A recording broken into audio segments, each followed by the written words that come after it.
What's up, ladies and gentlemen of the internet? We're back here with another, I'm kind of excited about this, another great artist interview, Mr. Robby Musso. Hey! As you all know, I am a massive Transformers fan. Aren't we all? And Paul gives me crap all the time. It's the new War for Cybertron line is just taken over my office, and it's all her fault. She goes, just go get you your Optimus Prime. You keep looking at it, and it has turned into almost the entire line. Oh yeah, you can't just get one. No, you can't just get one. Or two or three. It's like 100, 1 or 2 or 300. Yeah, 1 or 2. Yeah, that's pretty much about 125, 130, 30 in the last year. So yeah, it's on top of the old Generation 1 stuff that I still have. It's sure. But yeah, I love Transformers, and that's what you do, right? Yeah, that's what I've fallen into. I say fallen into. That's always been my favorite thing. I got into it because it's my favorite thing. It is like a passion. So yeah. Yeah. So what? I mean, for the audience, what issues, what comics have you worked on? So I started working on the comics, in 2007, I think was the first book came out, and it was Spotlight Ultra Magnus. Mm-hmm. It was like a one-shot. There was a IDW like in the late 2000s, early 2010s. They had basically a series of one-shot books called the Spotlight series. So they had me do a few of those. I did Ultra Magnus, and then I did Ramjet. You remember the Ramjet, yes. The Conehead? Yes. And then the third one was Spotlight Cliff Jumper. So those were like the one-shots. I did a fill-in issue of like the main ongoing book. And then because it was IDW publishing, they also at the time, they had the Speed Racer license. Yes. So I'm a Speed Racer fan as well. I had drawn a Speed Racer, a Mach 5 Transformer character. So I kind of got invited to work on the Speed Racer comic as well, so it's another box I got to thankfully check off of my bucket list. So yeah, but mainly Transformers, like 3 Spotlight books, a couple of fill-in issues, and in around 2009 I started working on the toys. So Hasbro started contacting me, and I started doing freelance work for them. Basically doing everything from like preliminary design, like helping with transformations, like making them get from their alt mode to their robot modes. Package art, I've kind of run the gamut. So is any of your art on the new line, or have you helped design those? So I worked on a few figures that have come out, and some that have not come out yet, that have not been announced yet, which I can't say because then I would be in trouble, and I would never hear from them again. But yeah, so I worked on War for Cybertron Siege, Mirage. Yes. I helped design that figure. Cool. That's just one. They start to blend together. But I worked on a lot of figures from Titan's Return from years ago. Yes. Did like a lot of package art from Titan's Return. Yeah, it various things. Yeah. So you said it's like a passion of yours. So have you been a fan since childhood? Since day one. Day one. I was 7 years old in 1984, and I remember the first time I saw it, it blew my mind. It's funny just from that young age. It's one of the only early memories I have is at our local theater. My parents bringing me to see Transformers the movie in 1986. So that's the oldest memory I have. 6 years old. Watching it, and I remember that opening sequence on the big screen. So it's funny you mentioned that. I actually did not see that in movie theaters. Okay, so you know when you're in school, when you're a kid, nobody wants to admit that they still play with toys, right? They're 10 years old. Oh, I don't play with toys anymore. Yeah. And you know that they go back home, and you know that they've still got their toys out. So I wasn't that kid. Like everyone knew, yeah, Robby likes Transformers. He's the Transformer guy. You know, I had the lunchbox, everything.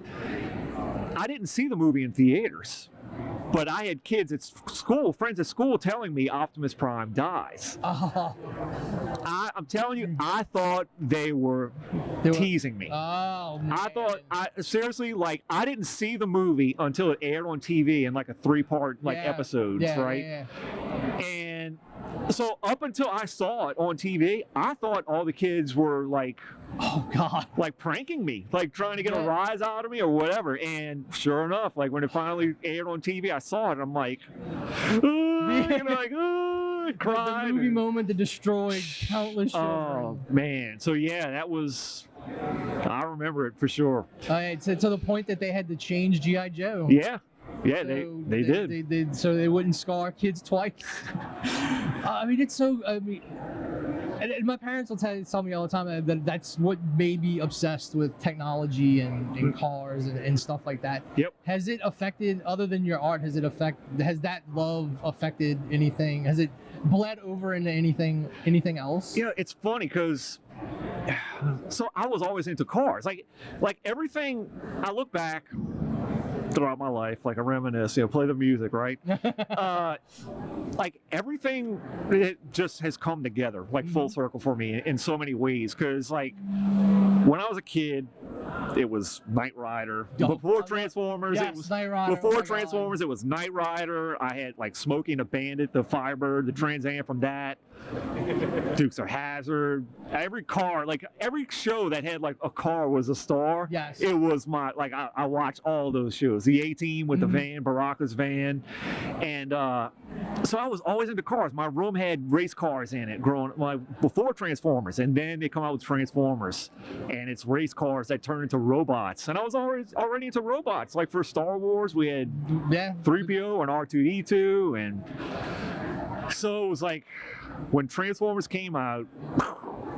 And I'm still into cars. Like I'm a car guy. I drive a Honda that I've toured with and mess. That's another hobby, and it's my daily driver. And I mean, it kind of segues. I'm currently even working on like my creator-owned project. Is basically it's race cars with robot modes and these anime characters that like interact with them. They're not Transformers. It's impossible to not compare them to Transformers. But it's not affiliated with Transformers. I'm still doing Transformers. This isn't like this isn't me taking the ball and going home with it. I'm just doing this on the side. But yeah, it's definitely. Is that something that's out for us to look at now? So I'm actually just starting with it. Okay. I have prints of like some of the concept stuff now. Okay. But yeah, it's like very ground level right now. Like I literally posted the first thing of it like in May. Okay. Like it is so super ground level. But what I wanted to do was tie everything in, like you said, like my love for cars, racing. I'm a huge Formula One fan, Formula One racing. I just got in the Formula One, the Drive to Survive series on Netflix. Oh yeah, I've watched those, and like now it's I have to go back to the qualifying was today. I haven't watched to see who. It's awesome. Go Red Bull. I'm a Red Bull fan, dude. I've been so happy that not to hate on Hamilton and Mercedes. They've been winning for so long. You're just happy when it's not Mercedes for sure. winning the race. For sure. Yep. And when Perez won at was it that 2-race shootout at I forget too, because Max won last week. Yeah, Max won last week. And Checo won the week before. It was Monaco.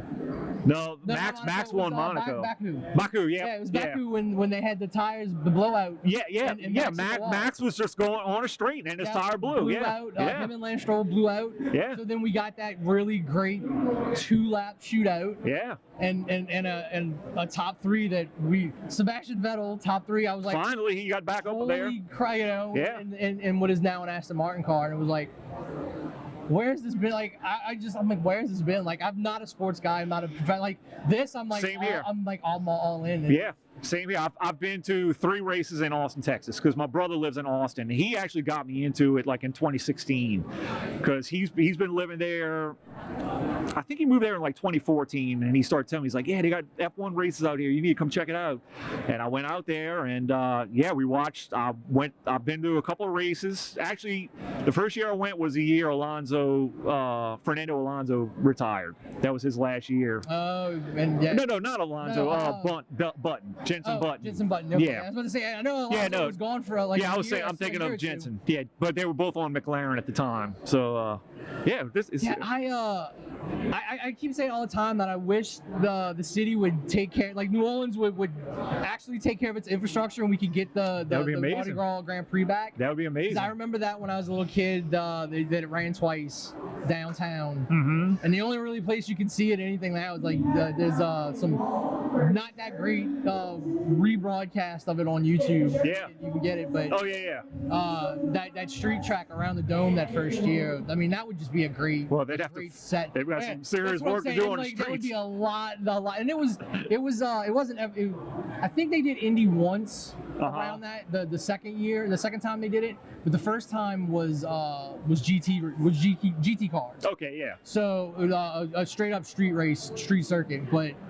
I mean, I would love for that to come. Dude, that would be awesome. Well, they got the track on the West Bank too. Yeah, and I've been on that track in a McLaren and a Ferrari. Oh man. 162. It's the longest straight for the exotic experience in the country. Wow. So you can hit. I think they said the track record is like somebody got into the 170s before they had to brake. Yikes! I've hit 162 twice. Wow! In a McLaren 570 and a Ferrari 458. Wow! Oh, it was absolutely amazing. Yeah, I think the most I've ever done was like 110, and it was on the interstate. Look, I'm not. Before you came over here, me and my wife were talking about the original 2007 Transformers movie, and how they were going to all the conventions and they had to snub nose cab over Optimus, and then we got the insect designs, but how we're both muscle car people, and she was very excited to see the new Bumblebee. Oh yeah, it was a Camaro. Yeah, she had a Camaro at the time. Oh nice. And like one of the newer ones, like the current one. No, she had that current generation, the Catfish. She hates when I call it Catfish. Yeah, I know Catfish which one. Camaro. Yep. And she was excited to see the new one. I'm gonna be able to get another, because by that point they had stopped making them. Oh yeah. So she was very excited. I was excited because I'm a Chevy guy, but then we got. I'm not gonna, it's not my favorite designs. Robot modes, I mean, they had cool car modes. Cool car modes. Not a fan of the robots. They had some cool design elements with the robots, but I understand they wanted to really make them look alien. Yeah. I think that was like the main thing. They didn't, because if you look at the G1 Transformers, I mean, they're very, very like humanoid in shape, Gundam Earth robot looking, right? So I mean, I get it, but that was the design aesthetic in Japan at the time. Yeah, that early '80s, late '70s. Oh, absolutely, yeah. Well, I mean, look at the Bumblebee movie that came out recently. Like, they reeled it in, they reeled it back a little bit, and they got it. I think they got it to pretty close to where, like, okay, this is a Hollywood version, but it's still recognizable enough. Yeah, like who's who. For the diehards to be able to go and be like, all right, I can get into this and I can spend my money now. Sure. Yeah. Well, that scene at the beginning, you knew who each character was. Yeah. You saw Wheeljack, you saw RC, Braun, I think was even in it. Braun was in it. Soundwave, Shockwave. Yeah. So there was no mistake in who was who. Yeah. You look at from the 2007 movie, you look at Ratchet. His body looks nothing like him. He's green instead of white. Yeah. And red, So Ironhide was like a black pickup truck instead of a red van. So unless you really were following close, like a casual fan who remembers G1 Transformers, yeah, they look at it and they're like, they would not have known who was who. The news that just came out with the I guess the follow up to Bumblebee. Yeah. Having the Beast Wars characters. I'm not a big Beast Wars fan, but I am a fan of the CG company they have doing it. It's the same company that did Lion King. Oh, okay. The live action Lion King. Oh, wow. Okay. Kong versus Godzilla. Oh, well. So that yeah, very it's- real. I'm like, all right, so then at least the animals are gonna look I mean, actual real. they've already done a gorilla versus a giant so there you lizard. go. We So just have to change it a little yeah, bit. a giant reptile. So yeah. Yeah, oh Well, my that's God. good to know. I didn't know. So I saw the announcement. I haven't really been like following super close. And I like Beast Wars too. Like I've said this on other shows. Like I didn't watch it when it was on TV, but like when DVDs came out, I bought the DVDs and started watching them. It's good. Yeah, it is. It's very good, and it's a direct continuation of G1. So It is. It had that's how it hooked a lot of because it was it was some years past of the original run. Yeah. So they did get a lot of like teenagers at the time back into the property. Yep. But yeah, that's what I'm excited to see what. I'd say Show My Work. I can't remember. I think it's a company called Show My Work. And what they could do, because again, Godzilla vs. Kong looked absolutely amazing. Did you see it? Yes. Oh, it was cool. That was the second movie we went back to see in the theater. That was the first movie I saw like post Like quarantine. that was like I mean. I guess we were still kind of in quarantine Yeah, still. Like we still wore masks, but yeah, like That's one of those movies where like the big screen you can't. especially for that kind of movie. Yeah, you like no matter how big of a TV you have in your house, that screen is what you need. Absolutely, yeah. We And- saw it in IMAX. It was yeah. oh, dude, it was so awesome. I can't. I mean, Legendary has done a lot of good stuff, and that was just proof that because it was done in the Skull Island style, where everything's like in the daylight. It's not all dark, and it's really enjoyable that way. Whereas, unfortunately, the first two Godzilla movies are like all the climaxes happen in the dark. Yeah, and you couldn't see anything. You can't really see anything, and especially King of Monsters. Like I wanted to see Ghidorah, like in all his glory, and we get rain and dark clouds in Boston, and I'm like, okay. And it did sort of have like an atmosphere of doom. Yes. It did add that, but you still want to see. Yeah, like, you want to see because Ghidorah is I mean that's a. He's huge. He's huge, He's and freaking he's very huge. like very photogenic. Yeah. And we just. I think that lessons have been learned when it comes because a lot of shows are now like, all right, we won't hide the CG as much. We'll just spend a little extra money to make sure it looks good. Right. We're past the days. Well, even Jurassic Park still holds up, but the first Jurassic Park holds up like a magnificently. You know that just shows like you can do real and fake at the same time. Yeah. If you put the money into it. Speaking of Jurassic Park, did you see they just announced? I'm hoping that's the crossover. It's a two-pack. Well, it's the two. I'm hoping it's a 2-pack. Yeah. I'm hoping it's the T-Rex and the Ford Explorer. The Jeep, yeah, or the Ford Explorer, yeah. Because I know the Instagram post had Ford like hashtagged it. Oh, did it really? Okay. So I'm hoping it's a 2-pack with the T-Rex from Megatron and I guess a retool of somebody into that Explorer. Yeah. So I would imagine. Look, I'm wondering. I don't know. I guess all the other crossovers have just been like one-off type things, but it would seem to me they would also include because they just did a new Dinobot figure. Dinobot, the Beast Wars Dinobot, like who is like a raptor, a Velociraptor, right?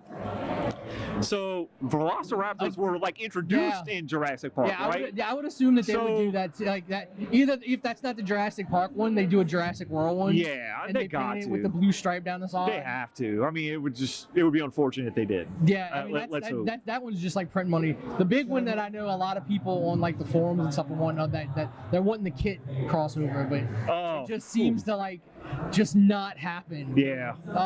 Last time my wife, they're doing a Dracula one. It's gonna be like some version of Dracula that transforms into. Has that been announced? It's so there's a whole list of leaks that have happened over the last few months. Okay. And the actual listing for Amazon and some of the retailers are there. Okay. Called Draculus, but nobody knows what it looks like, so everybody just assumes like it's gonna be a it's version. a crossover Yeah, thing. so Okay. it's gonna be one of those crossovers like. I'm kind of hoping it's like a Universal Monsters kind of Dracula. That'd be cool. Huh. So yeah, my God, it's been a pleasure actually sitting. Yeah, down man, and talking dude. Hey, about thanks this for with having me you. on, man. It's been a lot of fun. Where can people go and see your stuff now? So yeah, I'm on Facebook. Just look for Robby Musso. It's Robby with a Y. Sometimes it gets spelled IE. But yeah, Robby Musso, and it's MUSSO. I'm on Instagram, same thing. And so actually, the name of my series that I'm working on, I should have brought a print over to like hold it up or something. But yeah, so okay, it's called. I'm trying to like really appeal to like the anime, like genre and audience. But it's called TENRAI no KAIRO, which in Japanese means circuits of the divine. So, and circuits being it's the double meaning of like racing circuits, but also electronic circuits, and the divine. So there's like there's like a superhuman element to it, So yeah, and I created an Instagram page for that. So it's TENRAI no KAIRO. It's TENRAINOKAIRO on Instagram. So yeah, I'm posting all kinds of art. I try to get new art for it out. I try once a week, but it's usually like 2 pieces every 3 weeks. Okay. So, but yeah, if you follow it, you can track the progress of it and see where it goes. So it's very ground level. I just posted the first piece of art for it like in May, I think. So yeah, we'll see. Yeah, we'll push it and let everybody know. Yeah. And is there any like normal like steady not steady work, but I mean like anything else you're working on? Well, because of the nature of most of what I do, it's doesn't get announced for like a year after I work on it. Yeah. And it doesn't usually even hit shelves for like 2 years after. It gets announced like a year after. Yeah. But there are some new Transformers coming out that I've worked on. Okay. Just keep an eye on like the Generations line, like the current War for Cybertron line. It's when that ends, the next line is going to basically continue the idea of doing like classic Transformers like with a modern construction basically. So there's some new figures coming out that I've worked on for that, and yeah, the stuff that's out now, it's like I didn't work on all of it, but the stuff, it's all amazing. Oh, it is. It's. I mean, it's these are the Transformers we've wanted like our whole lives. It's exactly what it is. It's yeah. And then they're all in scale. Well, as scale-ish as you can get. Exactly. I do wish some of them were a little bit taller. In my brain, the Jazz was always like shoulder height to Optimus. Yeah. He's more like half height. Yeah. But yeah, this line has just been absolute. It's awesome, man. A dream. Totally awesome. Like literally all the stuff that I couldn't get my hands on as a kid, like all just right there. Yeah. At my fingertips now. And I mean, truthfully, we love our G1, but the new stuff is like. It blows like in terms of like being like an action figure. Yeah, I mean the movie series, even the designs I'm not a fan of, but they get those weird looking designs out of plastic, and it's like it works. Yeah. Power of the All-Spark. Yeah, all right, thank you very much for being on the show, and we will check in with you from time to time and see where you're at with your series. Awesome, man. Well, hit me up. Good to see you. All right, thank you very much. Thank you. Thank you.